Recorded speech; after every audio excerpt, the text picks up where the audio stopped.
Everybody got the agenda I sent and the readings and the short videos? No, I got the agenda.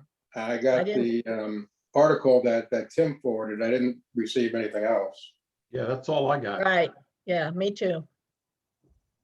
Okay, well, let's begin then. We haven't got too much time, and I know the sheriff is busy. This is Sheriff Rob Streck from Montgomery County, who's going to talk to us about obviously important issues that's been on everybody's mind for many, many months here.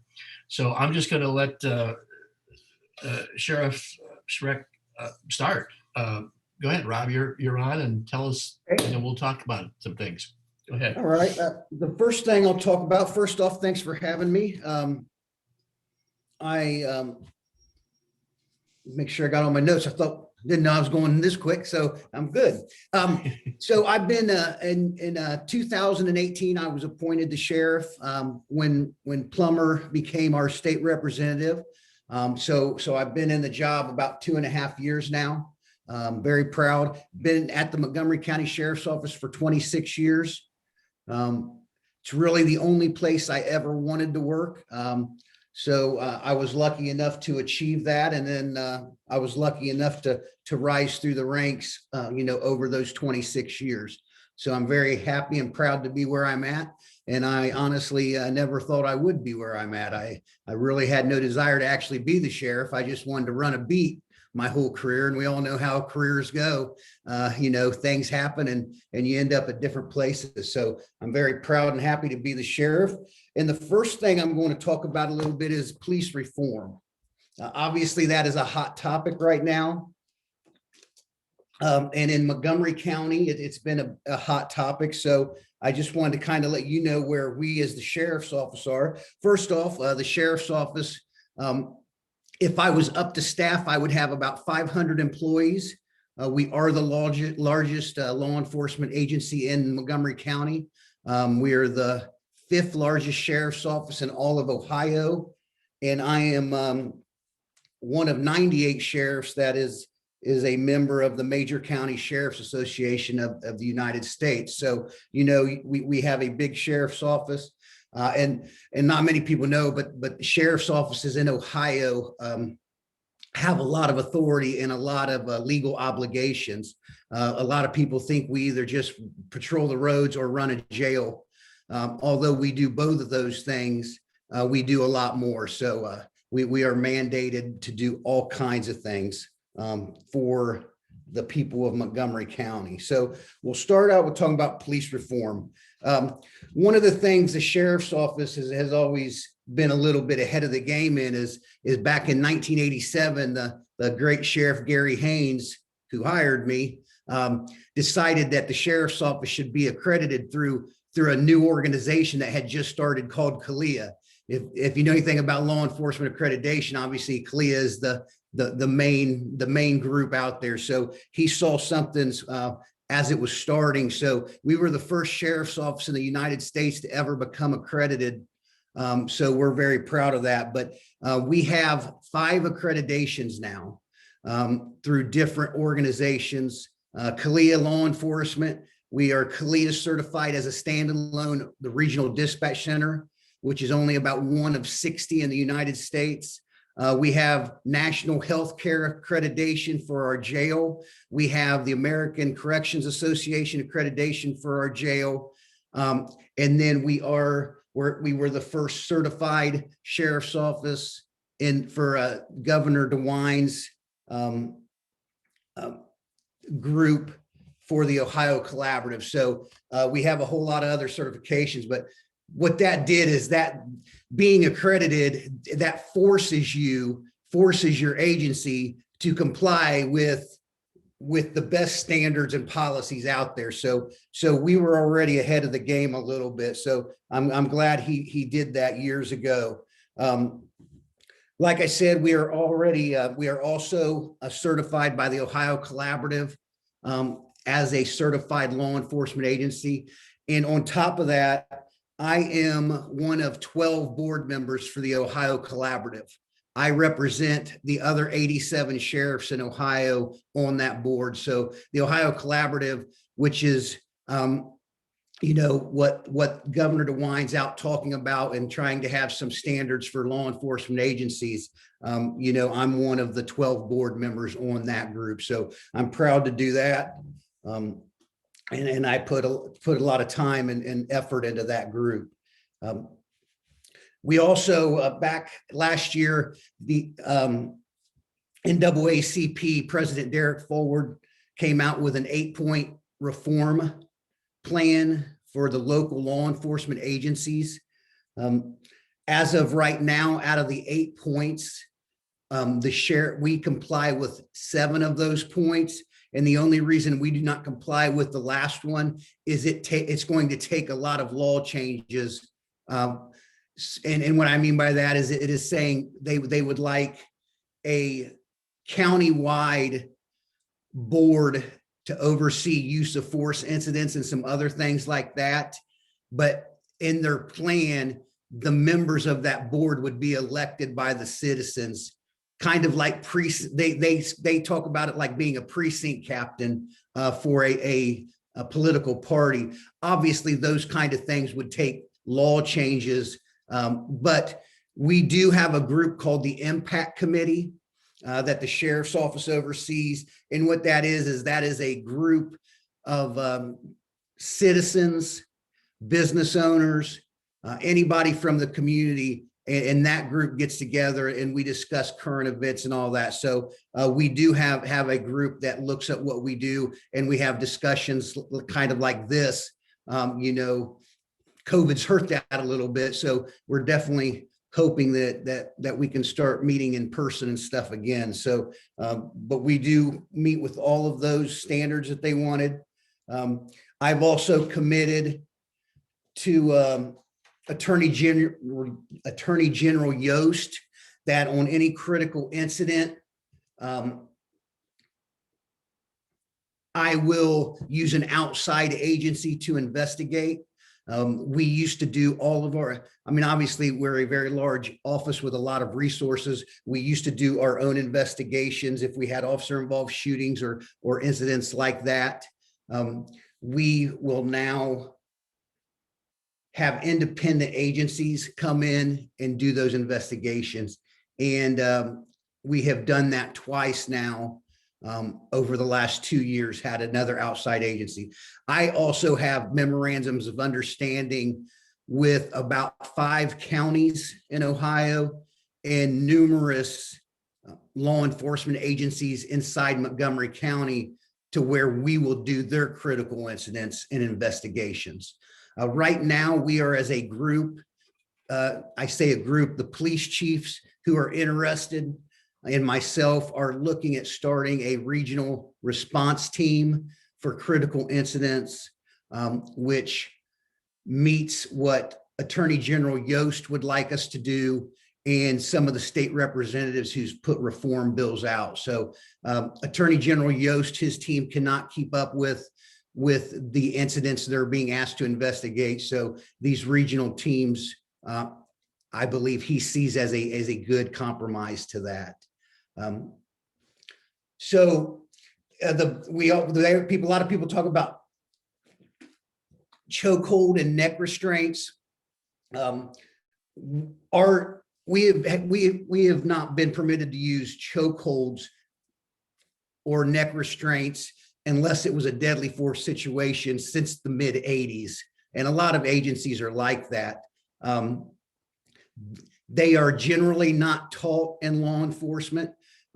They are generally used as life-saving measures only. It's no different than picking up a rock or a bottle beside you. So, we've always meant that we do not teach our deputies, to do that kind of thing. And our deputies are taught that as soon as someone is secured, to get them either in the recovery position, which is on your side, leg out, head, neck controlled, not the airway not stopped. But, for years, law enforcement has been trained to get people off of their stomachs or off of their back when they're handcuffed. So a couple of the videos we've seen over the past 5 years, most of us in law enforcement just shook our head and said, why in the world are they doing that? Why didn't they pick that gentleman up, brush him off, and put him in the back of a car, or have the medics come? So those are some of the things that we are always taught. And obviously, it's even more important now. And you can see it inside the jail, and you can see it on the road, how fast my deputies and COs are getting people up off the ground, or at least getting medics to them in the recovery position. I mentioned body cams. We did not have body cams up until, literally 3 or 4 years ago. Body cam prices were outrageous and the quality was very poor. Over the last couple years, that has evened out. The technology and the products have become very good, and the prices have come down. So once people start talking about body cams again in 2020, I asked our commissioners if they would consider letting me make a deal with Motorola.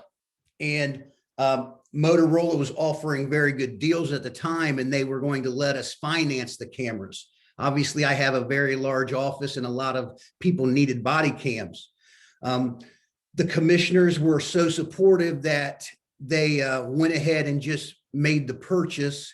And by doing that, and doing it before the end of 2020, we were able to get a very large price break on those body cams. So it ended up being a $650,000 purchase for the sheriff's office. But we now are equipped with body cams, and every deputy sheriff assigned, unless they are inside a courthouse, now has a body camera on and uses it most of the time, unless the law says we can't use it or our policy says we can't. So that has been a very big effort for us. But we're glad we have it. I will say this, you got to watch what the media tells you. My deputies are probably 20 times happier to have them on their chest than the public is. So we're very excited to have those body cams. Our in-car videos have gotten us and proved a lot of false accusations against us. And we believe these body cams will help that too. But on the other note is if we do something incorrect or wrong, then now we have the ability to deal with it, with seeing that too. They are not the end all of everything. I can tell you now by watching videos over and over, there's still a lot of things you can't see. It's not like a drone's hovering over you with a perfect view. You're still got a camera right here, and as things are going on, but it's about the best stuff that we have right now as far as being one-on-one with individuals. So we're very happy with those. We changed one of the policy revisions we made is we had a duty to intervene policy already, meaning that if you saw someone doing something you thought was improper, you had a duty to intervene. Prior to President Forward's 8-point plan, it was kind of assumed that that would be for any agency. It didn't matter if it was the Dayton Police Department, Trotwood Police Department, Montgomery County Sheriff's Office, but that was not in writing. So we actually put that in writing that my deputies, my COs, anybody who is out and about, they now have a duty to intervene no matter what the agency is. And like I said, that had always been taught, but it was never finalized in writing. So we made sure we put that in writing. I'm going to talk about our crisis intervention team next, but we have a crisis intervention team that's out in the community now. And the last thing I'll talk about with this stuff is since I took office,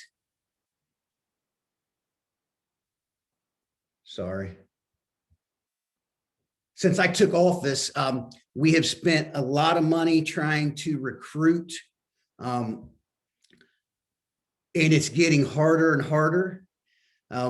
We've had a pretty good run getting more females over the past, since January 2020 to today. 39% of who we have hired are female, but only 6% are African-American, and then 6% are Asian. So we are still not getting minority groups. It's getting even harder now. When you go to the academies, it's very strange. Anybody watch the NFL draft last night? Trying to hire police officers is almost like that now. We all go to the police academies. We see individuals we have an interest in, and literally I am texting with individuals in the academy. Hey, how's it going? Keep us in mind, checking up on them, things like that. That is how it works now. So when you get a good candidate, there's a lot of us out there fighting for them. And anytime Kettering's in the mix, it's hard to compete with the amount of money they pay. But, we're all trying to offer different things to get people here and get people interested. Corona, I know we hear this, 20 times every day. Corona has really hurt our recruitment efforts as far as being out in the public, being in the community, being in places where we can try to talk to people, whether there's more minorities in one area, whether there's more females, whatever it is. One-on-one is the best way to get people interested. And right now it's kind of difficult. So we're hoping throughout the summer, some block parties start back up and some things like that, so that we can get out there and just be one-on-one with people and let them know, what we do and that what a really good job it is to actually be involved in this. And you can make a great living. You can support your family. You can have a good time. So we're trying to get that out there. So the next thing I'll talk about are mental health issues. Mental health issues is probably one of our biggest areas of that. That's one of our biggest problem areas. We'll talk about opiates and drug abuse and all that next, but we kind of put the cart before the horse back in 2015 when we finally started getting people realizing that we had a very large heroin epidemic going on in opiates. But what we all knew, and what the mental health professionals knew, and what everybody who worked in my jail knew, is a lot of that substance abuse issues was because of mental health issues. People were self-medicating because of the mental health issues. So once we were able to get a large focus on substance abuse, and all these coalitions started up, and we have some treatment centers now in our county that we never used to have. Now we've kind of turned to try to get people to realize that most of those issues are because of mental health issues. We take about 80 calls for service a week for either a suicide, attempt suicide, or mental health breakdowns, whether it's individuals in a business, whether it's in their home. But you got to realize, by the time they call 911, it's bad. If you have a family member that has mental health issues, do you want to call the police on them? No. The problem is there's no one else to call. So by the time we get involved, there's not many options. We can try to what's called pink slipping someone, and that is forcing them to go into a hospital to try to get stabilized. The problem is hospitals nowadays do not like to do this. They don't see it as their job. Most hospitals in our area, and we are blessed to have some of the best hospitals around, but most of them do not have mental health facilities. And even though they have some mental health on staff, they don't see it as their job. So literally most of the time when we pink slip someone and take them in for an involuntary committal, they are released before my deputies even done the report on it yet. They literally go out in one door, They are talked to for about 20 minutes and released back out. Where do they end back up? The place that we got called to. So the next place they go is where? County jail. So we are the largest mental health facilities in our area, and that's just not only Montgomery County. That's probably most of the jails in Ohio and in the United States, because there's not a lot of resources out there for people who are having a mental health breakdown. So my jail is full of people who are in there because they've been arrested for criminal trespass or, disorderly and things like that, because there's nowhere else to take them. We have a very good mental health system in the jail. In our jail, we work very hard on it, but it is not the place to be. And the best example I was ever given about how to explain that to people, there are 4 state hospitals in Ohio only that have mental health facilities. So each jail, each district in all of the jails in Ohio are assigned to a mental health facilities. We were lucky enough. I have some great staff working on this. We're the only jail in Ohio that can take people to any of the 4 state hospitals. Some of those state hospitals can be 3 hours away, but believe me, when you're trying to get people help, we'll gladly drive the 3 hours to take them. But the best example I was ever given was, so if we are lucky enough, right now there's about a 4-day waiting list to get somebody into one of those hospitals, by the way.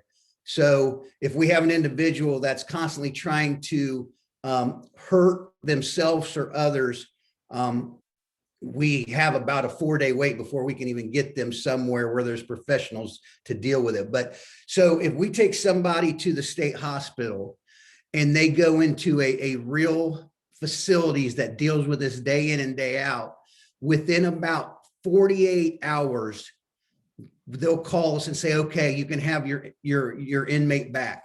And we go up there and we get them, and the walls are painted the way they're supposed to be. The open areas are painted. The daylight comes in. There's all kinds of scientific things out there of how these hospitals are designed. So we go get them, and now they are almost the perfect, behaving individual. They come back to our jail that is dingy. It's full of metal and concrete. It's old. And that atmosphere is not soothing anymore. They start getting anxiety again, whatever causes their breakdowns. So that is the perfect example of how a jail does not assist with someone who's in mental health crisis. It's the opposite of what they need, which is calm, tranquility, and things like that. It's the exact opposite. The first floor in the county jail, where most people having these breakdowns have to be held because they have to be watched 24 hours a day, is chaos, is the best way to describe it sometimes. You've got people coming in who are upset. You've got all kinds of things going on that first floor. So it's just not the place to be. So we have all that going on. Just an example, just so you know, I'm trying to look at the number. About 39% of the inmates in my jail this morning are on serious psychotropic drugs to keep them as under control as we can. So that's how many individuals in the jail right now we're trying to keep control of. So those numbers are very large for the amount of mental health issues we have in there. So one of the great things we've done and developed is we developed a crisis intervention team. So in the jail, I have peer support employees. I have mental health staff. I have a employee named Teresa Russell. She is my director for substance abuse and mental health issues. And we have we find people housing, we make sure they have medication when we release them. We help them with jobs if we can get them jobs. We do all of that. So now we've expanded that to a crisis intervention team for my road patrol. So we now have 2 individuals that work 40 hours a week, and they are certified trained mental health specialists.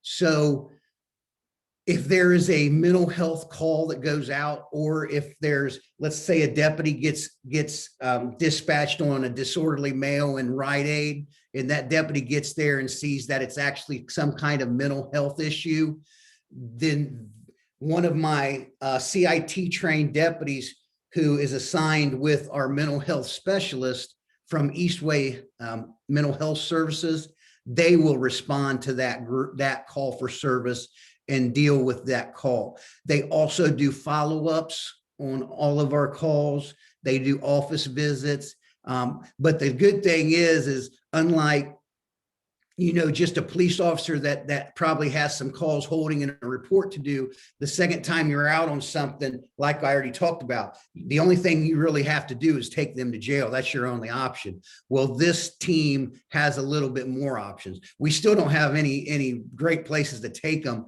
but they can help get in touch with individuals who can try to get them back on their meds if that's what the problem is, try to find them other things that they may need. So that has worked out great for us. They are all in all my townships. And then we will also respond throughout the county if other groups need them. But yeah, it's, there's a lot of talk about putting social workers out instead of cops. I don't agree with that, but I definitely like the concept of having them both together. That's a great program for us.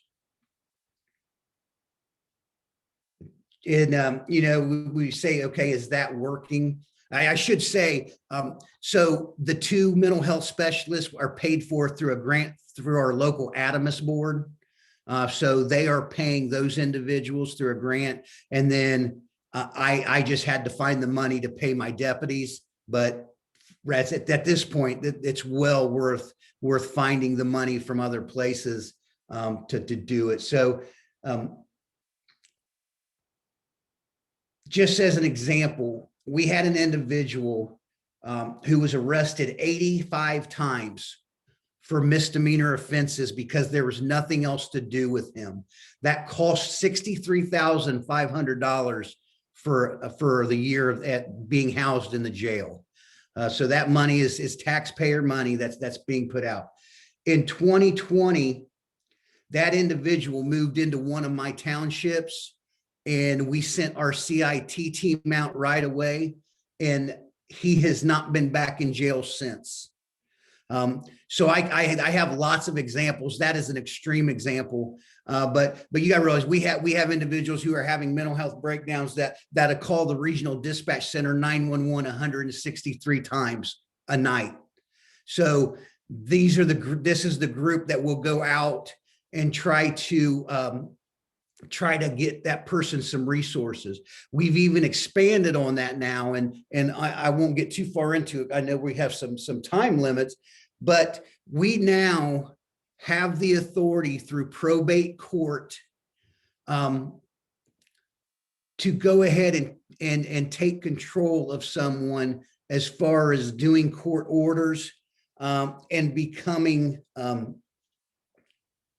their guardians, to where we can put them into facilities. And we work with the probate court doing that. It is another great example for when someone, I can give you an example. We have an individual in one of our townships who has to have dialysis every day. She's all by herself, no family, no friends, nothing.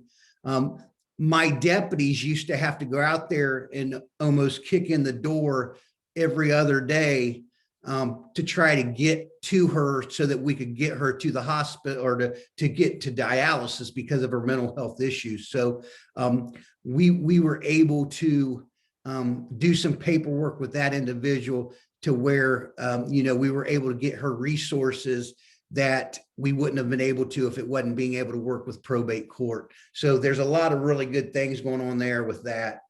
Like I said, it's one of those things that people don't really talk about, but the amount of people in our community with mental health issues and have crisis is staggering. And obviously COVID has not helped with that. Being away from family, friends, loved ones has not helped with that. And then you always have the fear of all they hear about is doom and gloom and things like that. And it just doesn't help people who already have issues already. So we're doing that with our mental health issues. Quickly, I'll talk about unemployment fraud. I'm sure you've heard about that. The numbers are staggering. My wife was hit. We got a U.S. Bank Relic card in the mail. And if you don't know what that is how most of unemployment is given to individuals nowadays. They send you a credit card and that's how you use your money. So there's a couple ways you can be notified that someone is using your identity and now getting unemployment based on your identity, and that is getting a 1099-G tax form through the mail.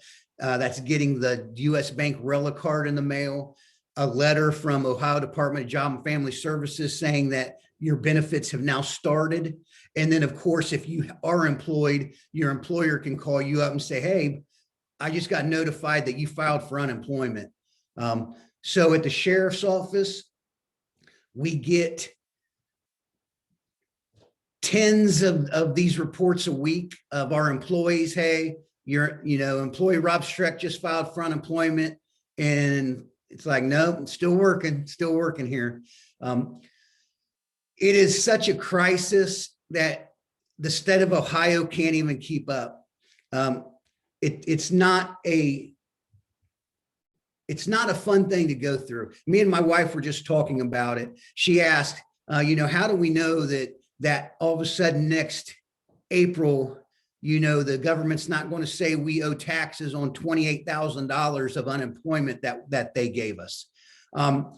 So we did everything we needed to do. We went to the U.S. Department of Job and Family Services website. We filled out a report, did all that, and received one email that said, thanks for your submission, and we've never heard another thing. They are getting thousands of these reports a day. That is how rampant it is running. So, one of our big things we try to do is get out in the community and tell people, don't fall for the scams. The problem is a lot of it nowadays isn't even so much of us falling for scams, it's theft of data. There have been some huge data breaches to where all of our information, everybody on this call's information is on the dark web at this point. And if you have enough money or Bitcoin, whatever, they're taking, then they can buy it. And that's how they're getting it. We still got to worry about throwing things in the trash. And if somebody calls up and says, Sheriff Streck's going to arrest you if you don't take him a Kroger's card, all of that is still going on. But these breaches are definitely a big problem for us. I personally think the data breaches is how a lot of the unemployment fraud is occurring. We're pretty safe when it comes to our data, but yet they were able to get all of my wife's information. So I think that was just something that was purchased over the dark web. Identity theft is a very big thing. And you just got to be very careful about it. Real quick, I'll hit on substance abuse, still a huge problem. 2020 was the second highest year. So we're not doing better. It's not as bad as 2017 when we had 566 deaths, but in 2020 we had 322. And as of right now, we're on about 98 year to date, which is putting us if this trend keeps up, we'll be very high by the end of the year. So, you know, it's not so much heroin. We used to hear about heroin all the time and opiates.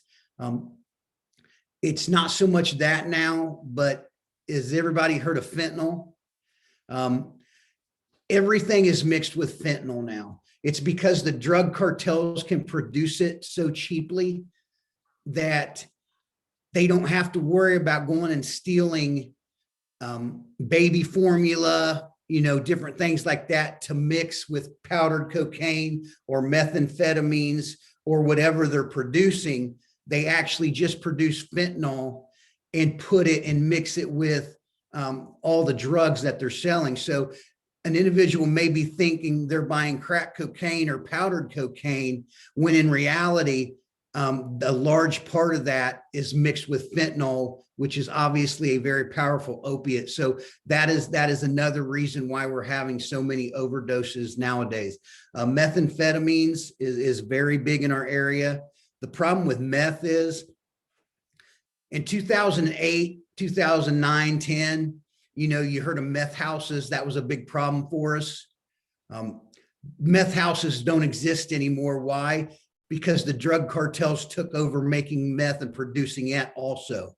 So they produce it and ship it in. But once again, they're using such powerful substances to mix it with that people who are using meth nowadays, instead of coming down after 4 or 5 hours, it's taking weeks.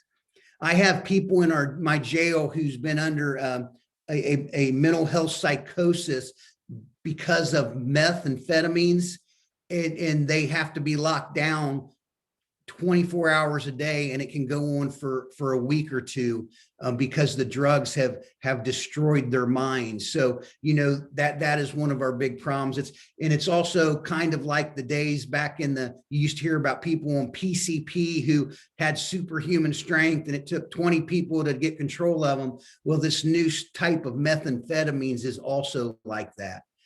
So there's just all kinds of drugs out there that the drug cartels are taking advantage of the United States and shipping it here at unbelievable rates. But on that, if there wasn't people here buying it up, they wouldn't be shipping it here. So that's our big thing we gotta get some prevention out there. We got to get some treatment, because obviously there's enough people here that want it. And the drug cartels are not going to go away until there's no reason to be here. So it's a sad thing.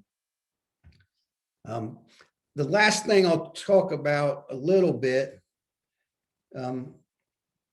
is, and then I'll open up for any questions, is the Montgomery County Jail.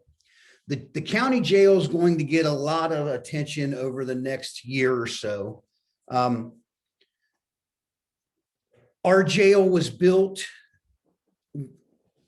We have 3 distinct pieces of the jail that's located in downtown Dayton. The old side, we call it, is literally like you see in movies. It is open areas with metal jail bars that you can put your hands on. It's like literally like you think of a jail. Then in 1990, they added on to that old jail, which we call pods. So if you go by the jail, it looks like there's octagons attached. Those were built in the 90s. That's why I got hired on at the sheriff's office to deal with the expansion of the jail. We call that the new jail, even though it was built in 1990. So that just shows you how new our new jail is. But those hold 2 people per cell. There's no bars in them. They're just concrete rooms with metal doors. So a little bit nicer to be in. And then in 2009, we expanded because of a federal lawsuit, and they put dormitories in. Literally, if you were in the military or other things, it's like going to basic training. It is they are very large rooms with bunk beds here, elliptical over here, TV area here, and the restrooms and showers. So we have those 3 distinct type of systems in our jail. Obviously, the 1960 building is awful. We try to keep it up as much as we can, but it's in bad shape. The air conditioning, heating, all of it. You can go into one cell and you can be freezing. You can go into the cell right next to it and it'd be hotter than you can believe. So, we try to regulate all that. But the other part is it's just not how the community would like a jail to be nowadays. You got to figure if it was built in 60, it was designed in the mid 50s. So throwing 12 adults in a room smaller than probably what most of us are setting in right now and having them live there is just inhumane. You go to the restroom in front of each other, you take showers in front of each other, you literally touch bellies as you walk by each other to go sit down or go lay on your bunk. It's just not how things should be. So there's a lot of talk that the Montgomery County Jail is overcrowded. Dayton Daily News loves to put that. We're overcrowded. Well, in reality, this morning I'm holding 698 individuals in the jail. The jail holds 965. So what they mean by we're overcrowded is over the years, the state of Ohio has made recommendations about how much square foot each inmate should have. Obviously, when these jails were designed, those standards were not in the law. I shouldn't say it's a law, it's a recommendation. People don't understand that. But so what that means is if you divide up the square footage of the Montgomery County Jail, it's a very easy formula that says we should only have 443 individuals in that jail. Those standards didn't exist when it was built. And a majority of the jails in Ohio are designed that way. So a lot of us, the Bureau of Adult Detention, the Montgomery County Jail, for one thing, we're accredited, but we pass with flying colors all of our bad inspections except square footage. We do not have the space to put individuals in the square footage that's recommended by Ohio. So we would love to fix that. There's a lot of groups out there, and there's a Montgomery County Jail Coalition now that you'll start hearing about. Their view is you need to build a jail with 300. For one thing, nobody's ever said we're going to build a new jail yet. We're in the middle of a needs assessment. So we'll wait and see what that needs assessment comes back with. But unfortunately, even in the days of COVID, I am running still about 650 to 750 individuals in the jail every day. So think about this. Law enforcement over the last year plus has been summoning, giving citations, as opposed to bringing people to jail. Bringing people to jail has become a last resort. So unfortunately, the individuals inside the jail are individuals that either a judge or law enforcement agency has decided needed to be in jail. We have work crews, and work crews save the county a lot of money. They clean up roads, they work in buildings, they do all kinds of stuff. It is to the point now where I am only able to get one work crew a day, if that, and that consists of about 6 inmates. 6 inmates that are behaved enough, that are trusted to go out of the jail and not attack or try to run away. Other than that, everyone in the jail is high felonies, mental health issues, addicted to substances so bad you couldn't trust to let them out. So that's the kind of individuals we're holding in our jails right now. So the idea of Montgomery County being able to drop down to 300, if I had 250 inmates, my life would be much easier. I can guarantee you that. So the Montgomery County Sheriff's not complaining about that. But what I got to do as the sheriff, and what Michael Colbert has to do as the county administrator, and what our 3 commissioners have to do as commissioners is think about what the community actually needs. So when that assessment comes back, everybody get together, there'll be community groups involved and things like that. But we are in the middle of a jail needs assessment. We're calling it a jail renovation project. We got to do something with that old side. Would it be great to be able to build a brand new facility somewhere that houses the amount of people that the community believes we need to house, and they all have the correct lighting and square footage? That would be fine. That would probably cost about $280 million, which we're not doing. They're not going to put a tax on for a new jail, nothing like that. So we're going to have to work with the money that the county already has, with bonds and some other things. So we'll see what that occurs. So that's going to be a hot topic. I think for the Dayton Commission race and the mayor's race, I think you'll hear about it during those events. So we'll see how it goes. We're not out there pushing for a brand new 1,200 bed jail by no means, but we got to find a way to make our jail and the individuals in that jail much more humane place to stay. So that's where we're at as far as the county jail goes. Obviously, one of the biggest things we need to get figured out is those each renovation I told you about throughout the years, they would take space. So we literally have 1 classroom left in that jail that holds 8 people.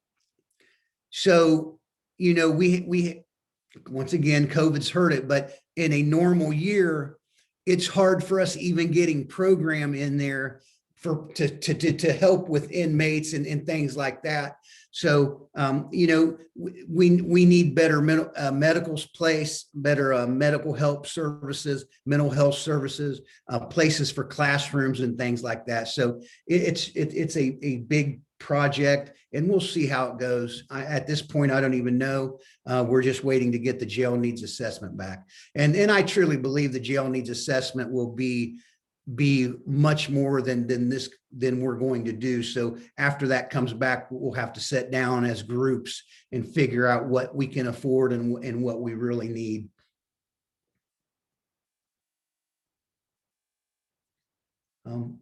So I threw a lot out at you. I talked fast. I am open to any questions that you have on those topics or any other thing you.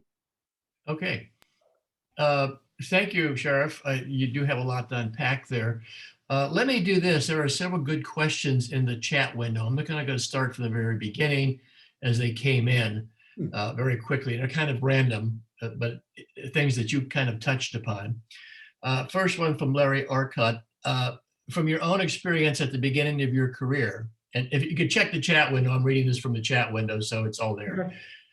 From your own experience at the beginning of your career and what you sense from your comrades, what do you see as the primary motivation for younger folks choosing to start a career in policing? For the few chances I have had to hear opinion on that, the primary motivator has been, quote, for the action, but seek your opinion. So any thoughts on that? What's the motivation? Well, I think the motivation is, I do believe that the majority of people who get into law enforcement are doing it to help out their community. I can tell you, like I just said, a huge percentage of people we just hired were females. Their main priority is not for the action. There is action when we do, we do, get into a lot of stuff. I won't say that's not a factor. I mean, are there individuals whose personality would rather be in a patrol car, driving with lights and sirens on, running into places where someone's, disorderly, that there are factors of that. But in reality, the largest part of our job is standing in someone's living room, trying to decide and trying to help out in a which spouse is right? How can we fix this? How are we going to fix this tonight? So I think people actually want to help people. That's hard to see sometimes because 10 years of taking call after call after call and being yelled at and screamed at, we get grumpy faces and we get short answers. And that sometimes brings the wrong, the community sees that as, oh my God, they're all mean and they all hate us. And in reality, it's just somebody who's dealt with situations year after year. But I do believe people want to help. It's a great job. You can make very good living doing this. There are agencies in our county paying patrol officers $100,000 a year. That is not with overtime. That is not with court time. So you still have good benefits. You can make money. You can support your family. But yeah, it's to help people. It is to get it to have action and drive fast in your car and put hands on people and things like that. But like I said, if you go talk to most of our females or most of our younger deputies, that's not going to be one of the first things that they tell you by any means. And in reality, we're to the point now where we're trying to teach so much de-escalation that hands-on is the last thing we do nowadays. It's actually hurting us a little bit. I can tell you, since we've had body cams, we have cringed at numerous calls that we've watched where my deputies should have taken much faster control of a situation than they did because I think they're nervous about the time. So I think that I know that's a long drawn out answer, but I think it's to help people and you can make a good living. Okay, another question from Brian Jarvis. You mentioned body cams a second ago, and his question is, I've heard that with body cameras, the cameras aren't the major expense. It's the data storage and maintenance. What is the cost of data storage, maintenance, and additional personnel needed to do this? The additional personnel is what we'll see. I went ahead. We get a lot of public records anyways, a lot of public records requests. The cameras are going to change that also because by law, there's only certain things we can show. So I did have to create 3 new positions for a public record section now. Those are not new bodies. I had to steal from other places to come up with the money to pay for those 3 positions. But if you were to host your own servers and store your own videos and things like that, that would be a very large cost. We went with who we believe is the best body cam makers out there, which is WatchGuard. And when we made our purchases, we actually get unlimited storage, and then we get all the software that helps redact. That all comes with our purchase. And then it cost us about $200 a year for each body cam for maintenance and some stuff like that. And we obviously got the warranties on the cameras. But like I said, 3 years ago, the costs were outrageous. And luckily the costs have come down a lot. So the storage and the software comes with our package, and then we just pay for some warranty work and stuff like that. Okay, another question from Larry Orcutt, kind of a follow-up. He says, I have been in organized discussion sessions where common thinking in many police officers are former military combat veterans. Personally, I think relatively few police officers have any military experience, and of those that do, mostly were in the military police. What's your knowledge experience on this? We don't get a lot of veterans coming through law enforcement. Most of the veterans we had have now retired. We've got people in reserves and things like that. But right now, a lot of people we're getting are coming either out of college or out of high school as a civilian and coming straight into it. So we're just not pulling a whole lot of veterans in at this point. And I don't know the reason for that, but usually people are coming in with much higher educations now, or coming from 19-year-old graduating high school, coming in to be a CO or a dispatcher, something like that. Okay. Question from Valerie Lee. The proliferation of guns in our communities in some ways defines how your officers respond. Yet I never hear law enforcement speak out in support of efforts to keep guns out of the hands of people who should not have them. There are also concerns over the type of guns available to the general population. What's your opinion of the repeal of the assault weapons ban? Well, I mean, I'm going to be honest with you. I don't think the assault weapons ban is going to help much of anything at this point. We are definitely for keeping weapons out of the hands of people who shouldn't have them, but it's just a very difficult project at this point. We make arrests night after night after night of people who should not have firearms. We charge them with weapons under disability, and then they go to court and then nothing occurs. So you know what, if I could answer that question, I could probably be a much different position than I am now. I am very pro Second Amendment. I competitively shoot. My kids competitively shoot. They've grown up doing that. Everybody I know in my family, friends, we all do the same thing, and none of us are out committing crimes and doing other things. We lock all our stuff up. We do it the right way. The problem is the laws that are already out there are not being enforced to the point where they should. And I believe that's one thing that should be looked at first.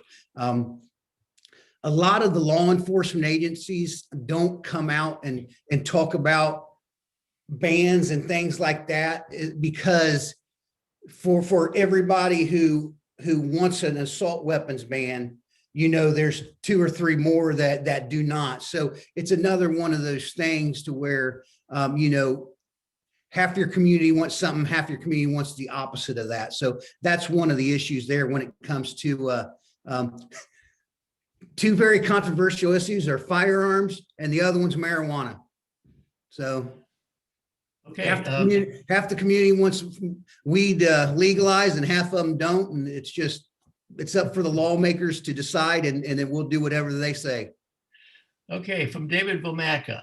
Do you have an opinion on the policing bill not being considered by Congress, now being considered by Congress? Like I said, I'm an open book. I am all for police reform. My whole career, we reform as things needed.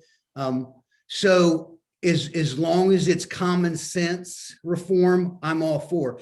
I think some of the local stuff we're doing is very good. I think there's a lot of misconceptions out there where lawmakers just start throwing things into bills. I'll tell you right now, from January 1st, 2020 to last week, the regional dispatch center, only the regional dispatch center, not the other 7 dispatch centers in Montgomery County.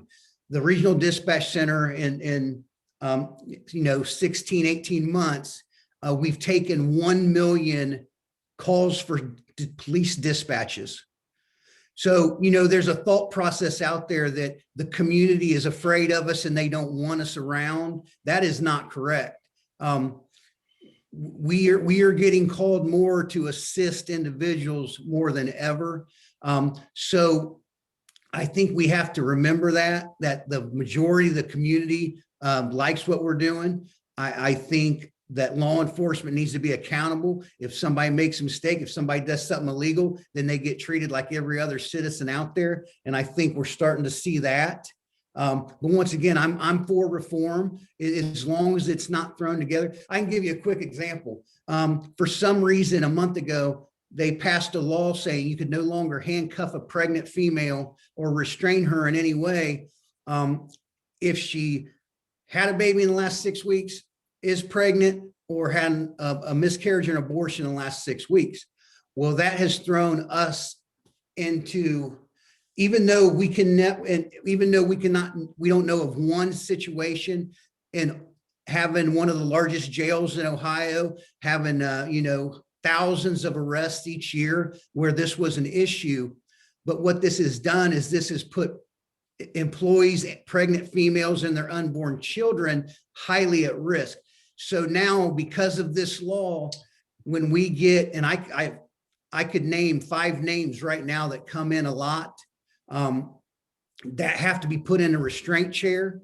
Restraint chairs look ugly, but they do work. We cannot handcuff, we can't use restraint chairs. So the prosecutor's opinion now is if we have a female come in that says, I just had a baby 5 weeks ago, obviously we cannot prove that. So what we have to do now is we have to physically hold that individual on the ground instead of putting restraints on her if she is suicidal, homicidal, or otherwise trying to attack others, which happens quite often. So instead of putting them in restraints, we now have to physically put our hands on them and hold them to the ground and hope that Dayton medics will come and take them to a hospital for no medical reason, which is going to occur about 1 time. So those are the kind of laws that people are jumping into at this point without actually asking, what needs to change. They are going to repeal some of that law because it's so difficult. But it still doesn't help us in corrections much. It's going to help my deputies for new arrests, that even if somebody, there was rules in place anyways, if there was pregnant females, you couldn't do a lot of things. But that's just an example. So as long as the laws make sense and are thought of, then I'm all for reform. Okay, and a kind of a follow-up to that dispatch question is by Andrea Cummings. When a person calls 911, how is it determined which police or sheriff's office responds? Are there issues with the accuracy or detail of the information taken by the dispatcher and that which is passed on to the responding officers? The biggest problem is cell phones. So 80% of the people who call in say, yeah, I'm in Dayton. They may be in Moraine, they may be in Harrison Township, they may be in Miami Township. So if someone calls on a landline, old-fashioned landlines, which we don't see anymore, we know exactly where you're at. But all of our dispatch centers, we have computer-aided dispatch. That's right. We have computer-aided dispatch systems that tell exactly who gets sent on what call. The problem is cell phones. If the person don't know what road they're on, or they give the incorrect information, sometimes GPS in the phone can pinpoint them, but there's still a lot of phones out there that don't have GPS accuracy. So if the individual knows where they're at, or they're calling on a landline, it's crazy reliable getting the right person there to them. It's the cell phone sometimes that can cause issues. And on that, in Trotwood and Inglewood, a perfect example, there is a Union Road. Well, in Trotwood, it's Union Road, and Inglewood, it's Union Boulevard, and they have the same pneumatics. So somebody can call up and say, I'm at 781 Union Road, thinking they're in Inglewood, but yet they're setting in Trotwood. So there are some issues like that cause problems, but the regional dispatch center takes about 890,000 telephone calls a year for service. And we usually get, and it's still not enough, but in 2020, our annual report, we had 4 calls that were dispatched to the wrong location and quickly fixed. But that's a pretty good amount. But like I say, when cell phones are involved, sometimes it can be difficult. I'll go back to Brian Jarvis, another question he had. I received one of those verification letters. You're talking about the employment fraud. Mhm.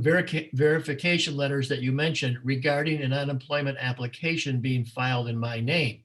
But I've been retired for over a decade. Should I still follow up with ODJFS with a fraud report? Absolutely. Okay. It doesn't, it takes 10 minutes. The only weird thing is they do ask for your birthday and social security number, which a lot of places don't do, but so you look at that and you're like, should I put it in? But yes, absolutely. Make a report. That way you have it documented in case something would ever come back on you. Okay, and one final. We have had instances where the state of Ohio has went on an individual and asked for $23,000 back when they didn't receive a dime, and they were trying to prove that they didn't get that money. So yes, you want to document. Okay, good point. One last question in the chat window or comment is actually by Valerie Lee. Weed won't kill you, guns will. It's not true that the community is equally divided with respect to gun laws. The overwhelming majority is begging for more gun regulation, but the NRA is a powerful lobby. And I'm just going to add one quick note to that. A lot of people probably don't realize, but in the 1920s and 30s, the NRA actually lobbied for gun control laws to Congress. There's been a complete flip on that. So your response to Valerie's questions about weed and gun laws. Well, I understand we don't, I'm just saying those are controversial parts on it. Right. I understand it's not, the NRA doesn't really do anything with us in Ohio. I can tell you my constituents in Montgomery County, a large part of those are pro Second Amendment. I receive much more communication from them. Like I said, I'm for any kind of legislation that is reasonable and intelligent. I just don't think things should be rushed. But once again, like I said, I'm not a state representative. I don't ever plan on being a state representative or senator. So that's where those individuals, decide what laws need to be passed and what's going to occur there. And then, us as law enforcement will deal with enforcing that. So it's not that I have a strict stance on it. I'm just saying personally, I have several personal AR-15s that I own, and I'll continue to own them. So that's just my personal opinion. But once again, I'm swore to uphold the Constitution, and that's what I'll do. Okay, a comment from Tony, another scam. My wife had a small business loan in her name and Social Security. She found out when she received the report, filed a one-time report and never heard back. Is that filed with the state of Ohio? Tony, want to unmute, Tony? Yeah, I don't know. What happened was several years ago, our CPA was hacked, took all their information, and I put out, I filed a credit hold on all my accounts for as well as like Experian and so forth. And I don't know what my wife did, but she got a statement on a small business loan for about $3,600. And she had no idea where this came from. They even had her first name spelled wrong. And so she did a little investigation, filed a report with the, I guess the state or the federal, I'm not sure, but they took care of it. Never had another question on it. It's been about a year now. Okay, good. Okay. Yeah. Okay. Go ahead. Sorry. Rob. Go. No, I just, that scams are so bad. It's one of the worst things we deal with when it comes to people who lose money, is trying to explain to them that there's probably nothing that's going to be able to be done because, a majority of the scams are coming from other countries and things like that. And tracking down who actually did the crime is very difficult. I have one more question. I was thinking about the cost we have with mental health issues. Mm-hmm.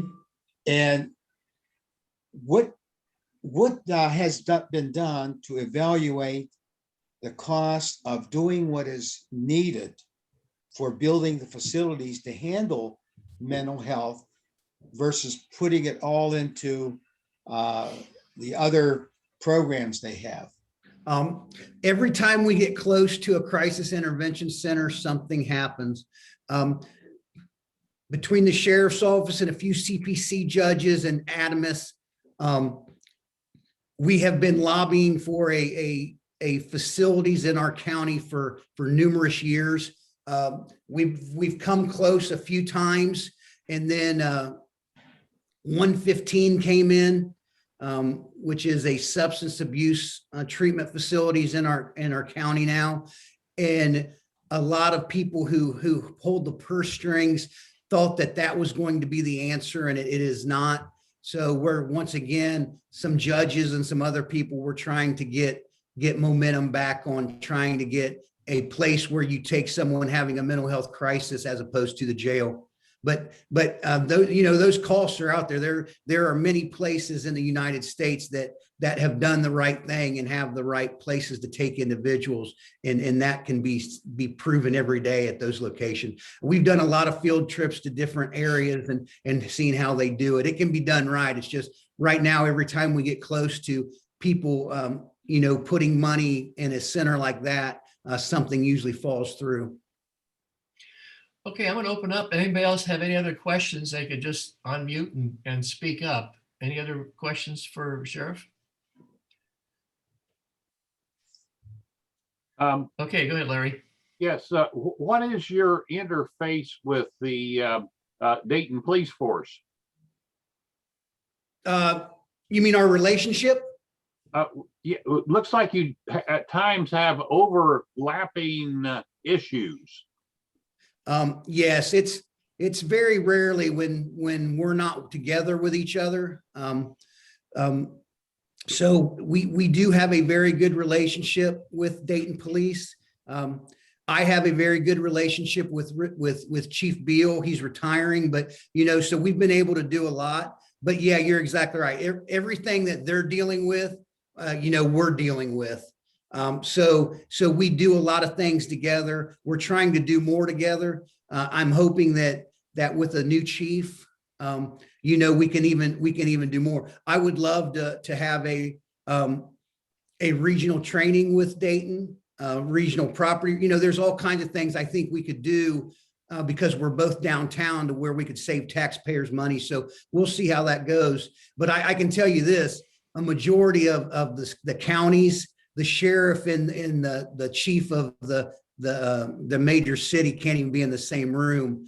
We are very lucky in Montgomery County to have chiefs who may not politically agree with everything, but we can all sit down and work together, and we're very lucky that way. Okay, other questions? Who has another question? I have one. Sheriff, every time I drive by where there's like a accident or something, there's always like a fire truck or a fireman or a emergency vehicle, a police car, and another vehicle, and we're always wondering how much that costs the taxpayers when you have so many different emergency type vehicles at a scene. Is that required by law to have? No, obviously, if it's a crash or an accident, law enforcement's going to be there. Depending on the roadway, it depends on how many police cars have to be there, what has to be shut down so that the scene can be safe.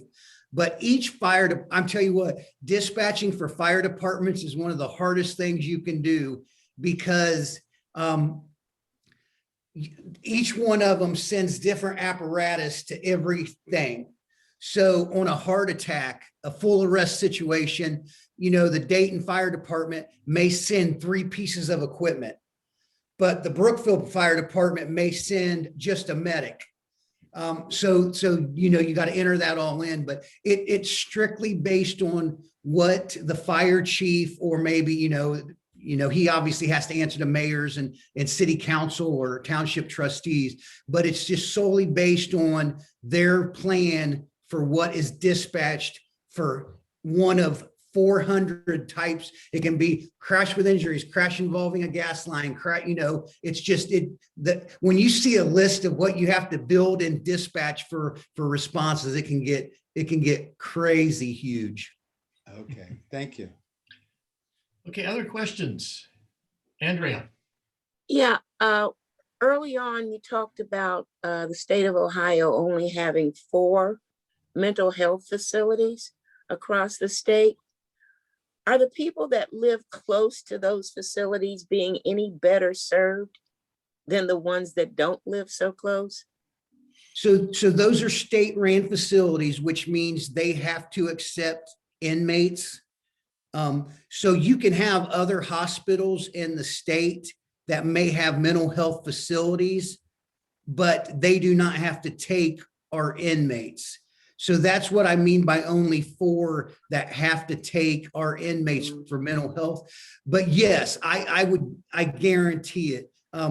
Obviously, in the early 90s, they did away with a lot of mental health facilities because I don't know, I wasn't there, but from what I hear, they were awful. They were just they were almost like jails themselves. But yes, if you had a facilities nearby where you could take a loved one, I think you're going to be much better served than, people who are hunting statewide, just try to find a place they could take their loved one to get evaluated and find out what's really occurring. Okay. And I guess, and here's a follow on to the question I asked earlier that you answered with how hard it is to determine where a person actually is. I ran into that once myself years ago at the end of Dorothy Lane and Springboro Pike. I didn't know I was in Moraine, but I called the Kettering police. But anyway, is there an issue with the amount of detail or the accuracy of the information taken by dispatchers that is then passed on to the officers that will actually respond to that situation? Yeah, most of the information that is asked of the individual on the phone, as they're asking, they're actually typing, and all of that information goes to either the computer in the fire trucks, ambulances, or the police cars. So Okay. all of that information is being sent out. How long is, it's a typewritten piece of information and not verbal communication? They do both, but whatever's being typed into the computer, it's just being automatically transferred to the cars or the apparatus. One thing that we do nowadays, well, the regional dispatch has done it for years. A lot of these other dispatch centers are being forced to do it, but we do emergency medical dispatching. And that means the dispatchers are asking question after question after question if it's a medical issue, which can annoy people. They don't understand, but what they got to realize is even why the dispatcher's giving medical advice over the phone based on the program, the medics or fire has been dispatched well before that. And then everything that dispatcher's asking or telling them to do, that's also being transferred to the computers so that fire EMS sees what's going on there too. Okay, other questions? All right, I have one question. Actually, Sheriff, you touched on it a little while ago. You mentioned that a good many of your calls are mental health issues, domestic violence as an example. And there's been a lot of talk about using counselors in that situation, therapists, psychologists, and so on. And for example, there was an article in the paper this last week about what they've been doing in Eugene, Oregon for like 30 years, essentially doing that, which makes a lot of sense to divide up that kind of work. And your comment was also you don't agree with counselors going it alone. I agree with you. They should be teamed up. You guys have to be there for backup, obviously. But the worst thing I would think going into a domestic violence situation is to have some cop come in there armed and trying to cool down a situation and disengage. You're not really trained for that like a counselor would. So it's be more disarming, I would think. So what are your thoughts on that as far as for Montgomery County, having more of that kind of help from outside, I won't say outside, but from counselors and mental health professionals assisting you on those calls. Well, like I said, we already have that. Right. We're one of the first places around here to do it. And, Right. and I should say, I should amend that a little bit. I don't think it's a bad idea. I can tell you from data that in our area, I don't know how we would keep like the city of Los Angeles and Chicago and them with the amount of calls they take. They're able to use civilians to do a little more. Like a domestic violence, the state of Ohio has a mandatory arrest law. So, I mean, unless you get there and no occurrence has taken a place, the odds are somebody's going to jail just based on law. So, we've sat around trying to think of calls that go out every day where it would be safe just to send a civilian in. And there are probably a couple a day, but I don't think there's enough in our area to start a whole new program. But I am, like I said, in our area, in my opinion, Adamus needs to figure out a way to pay for more of our mental health. Our counselors now riding around with police officers. But once again, it all comes down to funding. The mental health professionals aren't going to do it on their own. So that's what I mean. I'm definitely not against that. I think it's great. I tell my people, I'm willing to do anything to help my inmates or help the community. I mean, I got dogs in my jail. I got therapy dogs in my jail and in my dispatch center. I mean, I'm open to anything that makes people feel better and gets people's emotions under control. I just don't know if we would have enough here to keep a full-time squad busy that you're not going to eventually have to call the police to anyways. I just think it's a mixture that has to be figured out. And you know what? 3 years from now, that could totally change. It's just so new right now. And right now, the city of Dayton's working towards that. They are going to start a program to where my dispatchers are going to have to dispatch civilians, and we're deeply involved in that. And I will watch that program closely too, to see if it's something that we want to jump into. Okay. Any other questions? Anybody else have anything else? Final comments? Okay, Sheriff, I want to thank you for your time. This has been very enlightening. And I think it's excellent information. And thank you so much for taking your time to be with us today. So. No problem. Thanks for having me. Thank you. Really happy you joined us anytime. today. What's Thank that? you. Sorry. Thank you for joining us today. I really No have. problem. Okay. Now you go back out and fight some more crime. All right. Bye, everybody. Thank you so much. Thank Bye. you. Okay. Tony, what are we doing? Are we going to go ahead and look at the next 2 weeks? I think you said. I think we should, I'm leaving. I'll be gone until the end of June. Right. So if you want to have one next Friday, let me see my schedule. Well, the question is, we need to have a top. What we've done in the last few weeks was, if anybody has a topic, you send everything into you, ideas for a topic. You get that information out the first of the week and then prepare for that. And then we can talk about some things. You want to do that does everybody want to do that for next week or the next 2 weeks? Well, next Or you wanna week, wait? I won't be available next Friday. Okay, well, let's just pass on that then. The 14th, I'm available, and then after that, I'm gone. Okay, well, let me ask you this then, let's just wait until you got the 13th. Now here's the 14th is an issue. And then we'll hold off until the end of, until we get into July when Tony gets back. What do you think? I'm in agreement. Okay. Agreement? All right. Tony? I have the books for the, mostly everybody here has ordered a book. I got paid by everybody except for one.